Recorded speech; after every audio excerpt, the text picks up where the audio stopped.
presidente Jair Bolsonaro compartilhou um vídeo com um trecho da reunião da cúpula dos BRICS, em que o presidente da Rússia, Vladimir Putin, o elogia pessoalmente pela coragem com que enfrentou os desafios da pandemia, mesmo quando contraiu a doença. No trecho, Putin diz: "Muito obrigado, senhor presidente Bolsonaro. Não foi fácil para nenhum de nós trabalhar este ano, mas o senhor também enfrentou pessoalmente essa doença e passou pelas provações com muita coragem. Desejo-lhe tudo de melhor e, em primeiro lugar, saúde. Todos nós vimos como não foi fácil para o senhor. O senhor expressou as melhores qualidades de masculinidade e determinação. O senhor foi buscar a solução de todas as questões, colocando acima de tudo os interesses de seu povo e de seu país e deixando para depois as questões ligadas aos problemas de sua saúde pessoal. Isso é, para todos nós, um exemplo de relacionamento corajoso com o cumprimento de seu dever e a execução de suas obrigações na qualidade de chefe de Estado." Veja o trecho.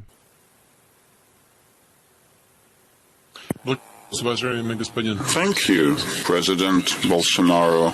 It hasn't been easy for all of us to work during this year, and you personally have faced this infection.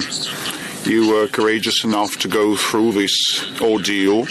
I want to wish you all the best and good health. We all saw how difficult it was for you, given all the circumstances, but you demonstrated the best male properties and bravery and will, strong will, and definitely you resolved all the issues basing on the interests of your nation and your country, setting aside your own health, which is a role model for all of us of the proper attitude towards one's professional debt in the capability of the head of state. I'd like to thank you for your support and joint work. Veja o pronunciamento do presidente Jair Bolsonaro na reunião da cúpula dos BRICS. Passo a palavra agora ao presidente brasileiro Jair Bolsonaro.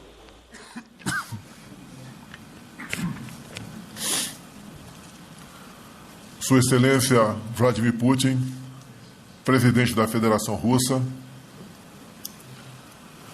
Sua Excelência Cyril Ramaphosa, presidente da República da África do Sul, aqui eu cumprimento pelo seu aniversário. Sua Excelência Xi Jinping, presidente da República Popular da China. Sua Excelência Narendra Modi, primeiro-ministro da República da Índia. De tudo ao tratar até aqui, estamos em perfeita sintonia e comprometidos no combate ao terrorismo, na busca de uma vacina segura e eficaz contra o Covid-19. O Brasil também busca e trabalha para uma vacina própria. Estamos comprometidos e também com ações no tocante à emissão de carbono. E um assunto muito particular do Brasil, tendo em vista aos injustificáveis ataques que nós sofremos no tocante à nossa região amazônica. A nossa Polícia Federal desenvolveu agora a utilização de isótopo estável, tipo DNA, para permitir a localização da origem da madeira apreendida e exportada. Então revelaremos nos próximos dias o nome dos países que importam essa madeira ilegal nossa, através da imensidão que é a região amazônica, porque daí, sim, estaremos mostrando que esses países, alguns deles que muitos nos criticam, em parte, têm responsabilidade nessa questão. Senhoras e senhores, é uma honra estar aqui, novamente, com os nossos amigos do BRICS. Lamento não haver sido possível a realização de um encontro pessoal. Isso, no entanto, não prejudicará o diálogo e a troca de ideias entre nossos países. Quero saudar o trabalho da presidência de turno da Rússia, que manteve o agrupamento ativo e aprofundou iniciativas... Sem tradução para isso, desde quando? Não ouviram nada da Madeira. Só a última parte da Madeira? Não, quase todo desde o começo. Tudo bem. Começou a falar. Avisa aí quando posso entrar no ar novamente. Hein?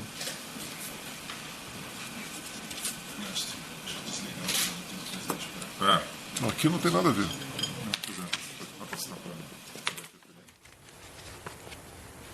Bom, nós estamos aí com as imagens do presidente Jair Bolsonaro no Palácio do Planalto. Neste momento houve algum problema com a transmissão. Lembrando que esta reunião entre os chefes de Estado e de governo do BRICS é realizada virtualmente. O presidente Jair Bolsonaro é o quinto a fazer o discurso na 12ª cúpula do BRICS. Ele já havia iniciado o seu discurso e houve algum problema na transmissão que causou essa necessidade de interrupção. A qualquer momento nós deveremos ter a retomada desse discurso do presidente Jair Bolsonaro.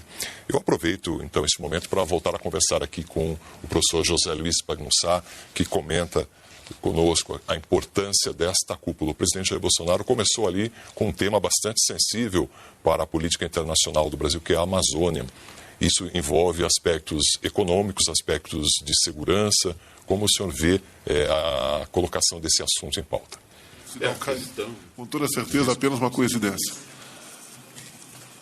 Mas dizer aos senhores, amigos do BRICS, que a nossa Polícia Federal desenvolveu um método usando isótopo estável, tipo DNA, para permitir a localização da origem de madeira apreendida. Não apenas apreendida, mas o que é mais importante, a exportá-la também. Então estaremos revelando nos próximos dias países que têm importado madeira extraída de forma ilegal da Amazônia. E alguns desses países são os mais severos críticos ao meu governo tocante a essa região amazônica.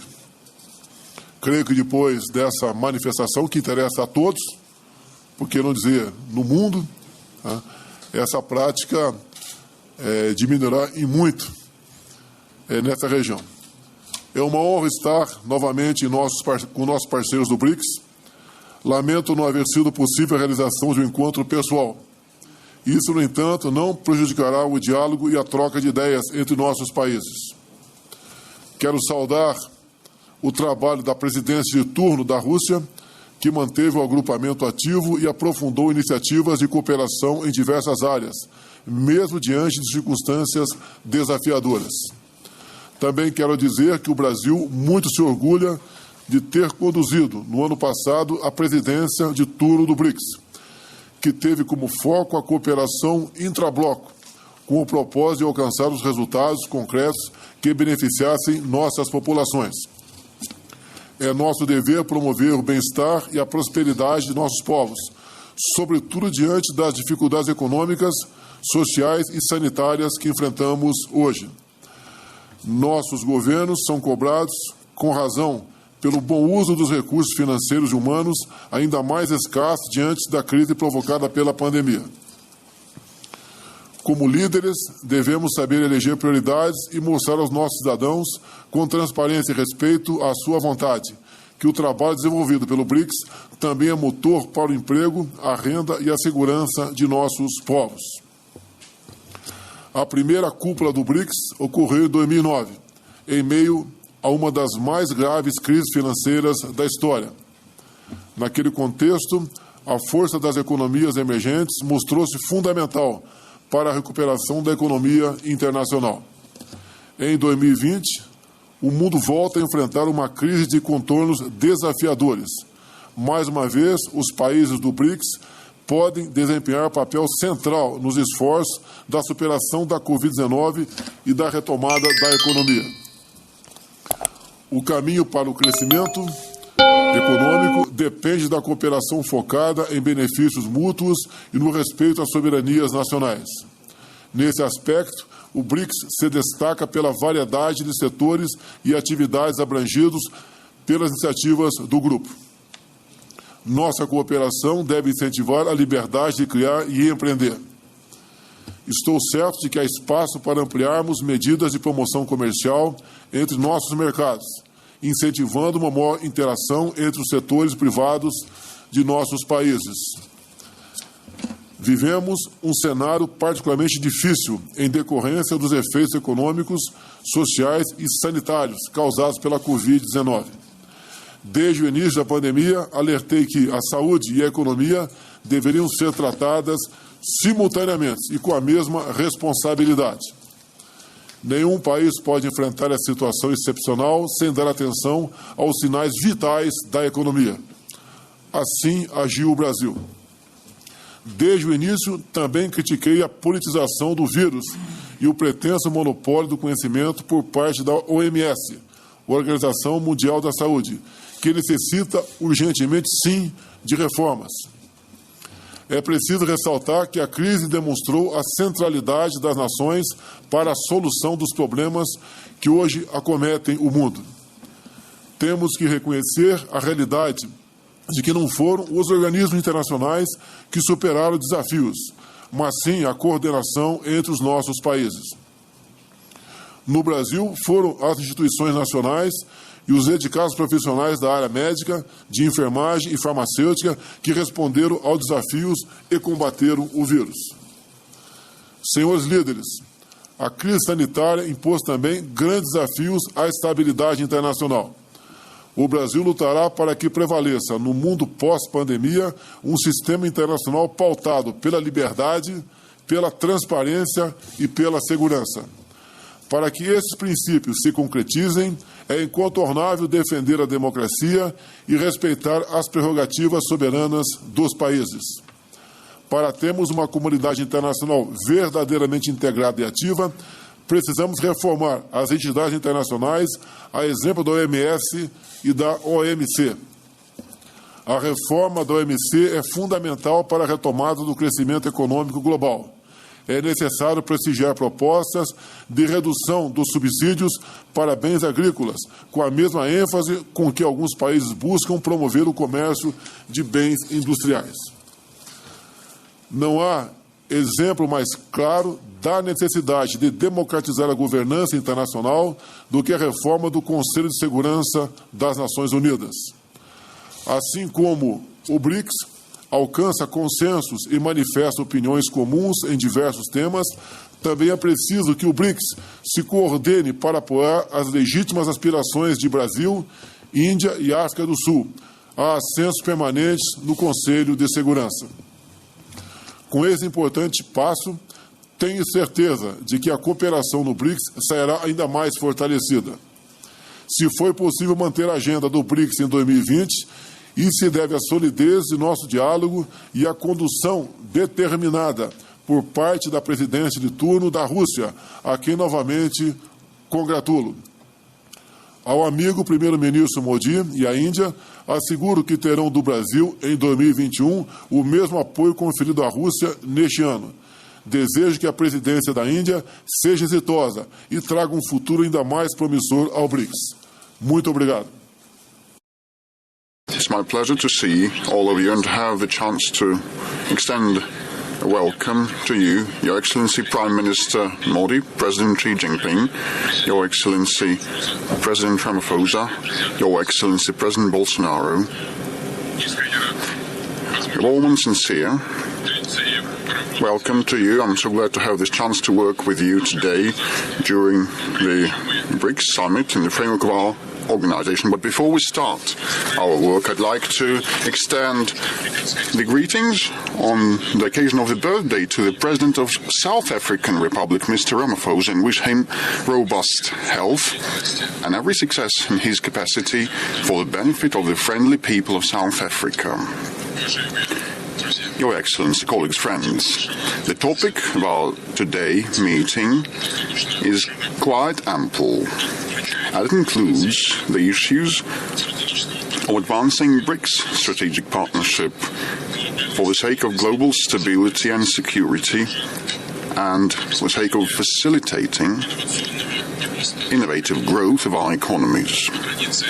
As a custom, we will discuss the most relevant issues of international and regional agenda, and given the forthcoming G20 summit on November 21st and 22nd, we will compare our notes on the most relevant items of the G20 agenda.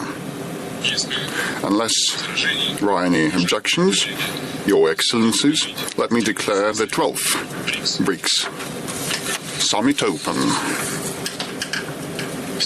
And according to the established housekeeping procedures, let me, being the leader of the presiding nation this year, to be the first one to take the floor. So, dear friends, I would like once again to warmly welcome all of you and express gratitude and satisfaction that despite the peculiar contexts during the Russian presidency related to the COVID pandemic, the cooperation of BRICS nations has been evolving actively on all the key tracks: political, economic and humanitarian. More than 130 events have been held this year, and around 25 ministerial meetings among them.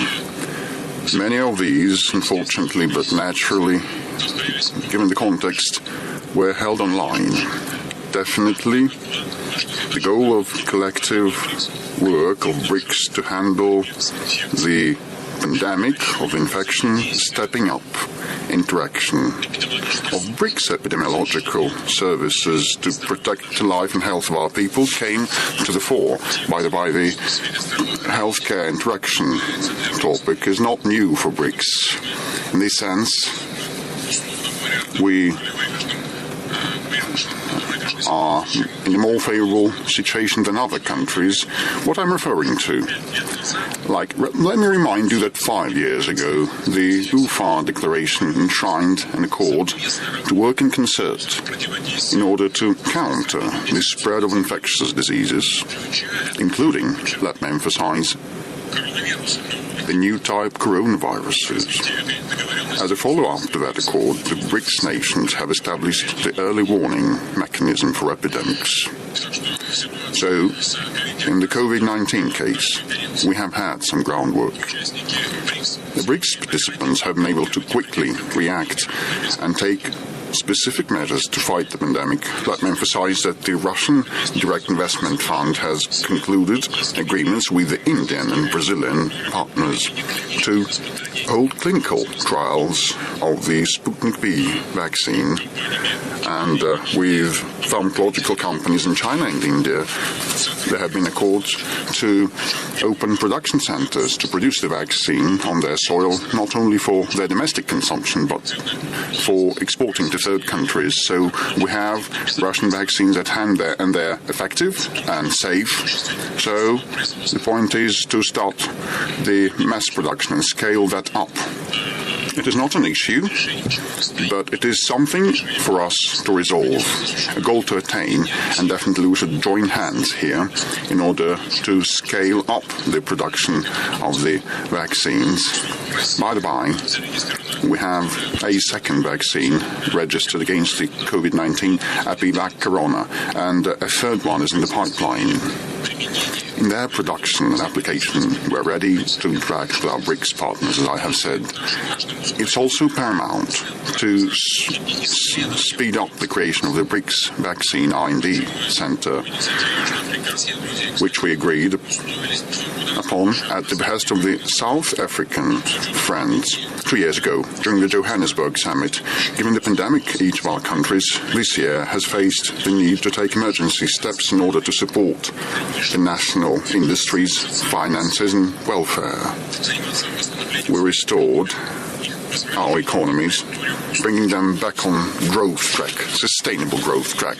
This is what the BRICS strategy for economic partnership till 2025 prepared for the summit aims at. In this context, work of the new development bank is most relevant. The bank has reserved $10 billion USD worth of provisions to combat the pandemic The overall investment portfolio of the bank exceeds $20 billion as of today. The alliance nations have been implementing 62 major projects. By the by, in close future, we'll open a regional office of bank in Moscow that will extend lending across all of the Eurasian space. I'd like to remind you that the BRICS nations have a specialist insurance tool in case of crisis developments at the financial markets. The contingent reserve arrangement with the total value of $100 billion. Interacting on credit and investment issues, it's important to rely on the Interbank Cooperation Mechanism of BRICS that this year has coordinated rules and principles of responsible financing of development institutions. The BRICS countries have been intensifying interaction in STI. The Network University of BRICS operates well this year. A mathematics contest was held among BRICS school children and competitions among young scientists and innovators on R&D projects were held. We have intensive contacts forged between our academia and research centers. The thematic scope is impressive, ranging from research in oceanic and polar zones to astronomy and AI. Joint research has been held by the BRICS experts in energy sphere.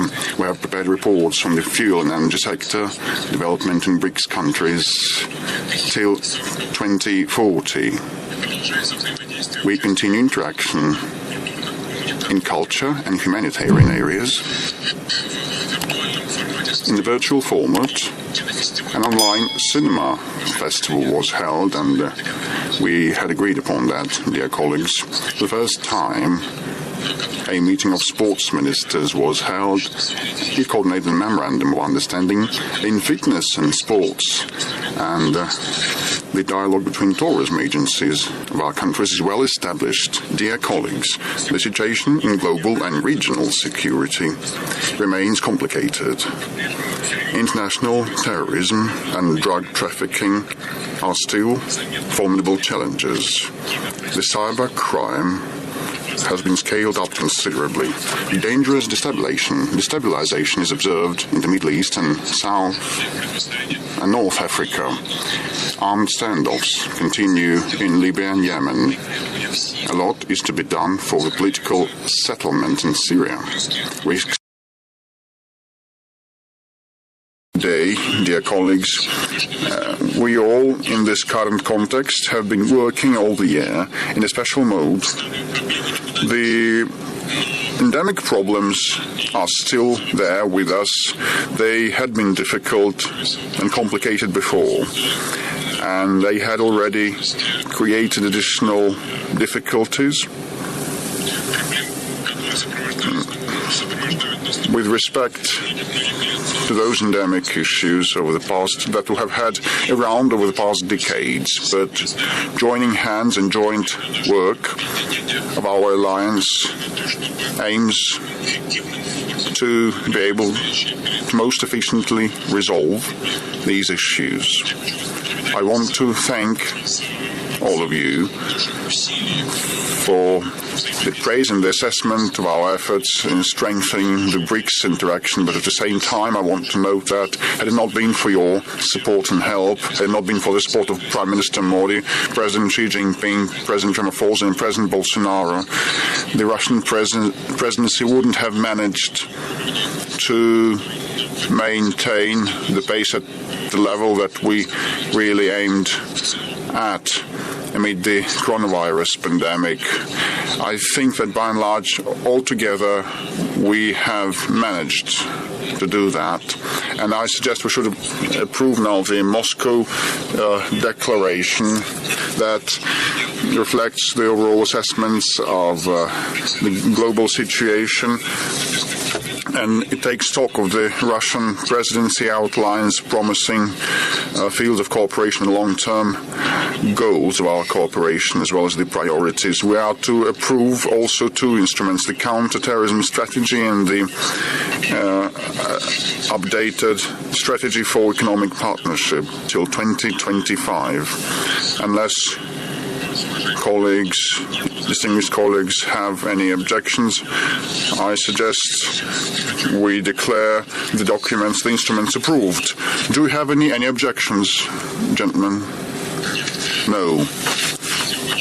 Then thank you very much. I would also like to note that at the interagency level, we have endorsed a big package of instruments and documents on BRICS cooperation. I'd like to thank the relevant agencies and ministries of our countries that worked hard to coordinate all these documents. Since January next year, India will take over the presidency. Our Indian friends, I'm sure, will definitely provide for the continuity of the BRICS operation, and they will enrich the cooperation between the BRICS countries with new interesting projects and ideas, and I'm sure that they will take into account all the ideas and suggestions expressed during this conference. I would wish every success to Prime Minister Modi, and I hope that our next summit will be held in a face-to-face offline mode. We would be ready definitely to wholeheartedly assist our Indian partners. In closing, I'd like to thank all the colleagues for today's substantive discussion and for the joint work in the course of the year. If there is any point any one of you would like to raise, please speak up.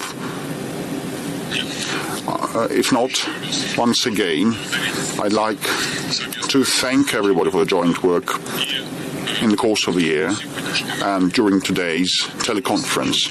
See you soon. Thank you. Goodbye.